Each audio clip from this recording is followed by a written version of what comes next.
नरेश निराला। गे सखी जब से के लिए वो शादी सही रोज रोज करे छै। गे सखी जब से के लिए वो शादी सही रोज रोज करे छै। हे गे मोरद कहर छै, हे गे दर्द कहर छै। गे सखी जब से के लिए वो शादी सही रोज रोज करे छै। गे सखी जब से के लिए वो शादी सही रोज रोज करे छै। DJ Sumit Satish, DJ Sumit Satish.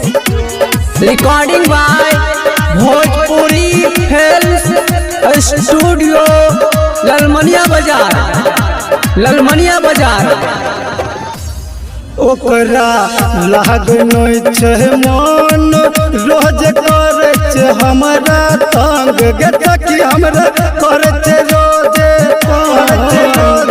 तंग। के ओकरा लागै छै मन हमरा करे छै रोजे तंग। गे सखी हमरा करे छै रोजे तंग। किसे जे लहर छै गे मरद करी दर्द करे छै।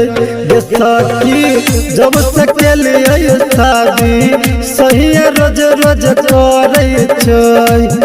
हे गे मरद करे छै, हे गे दर्द करे छै। जब से के लिए शादी सही रोज रोज काटी। जब से के लिए शादी सही रोज रोज करे।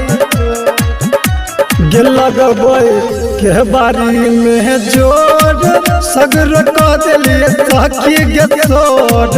हमहू कह दिलिए सखी गे सोर।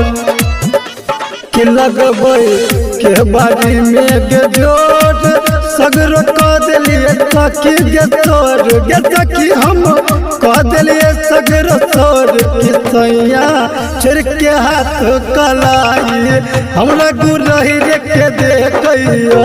गे सखी जब से के लिए शादी सही रोज रोज करैया। गे मुड़ी मचरवा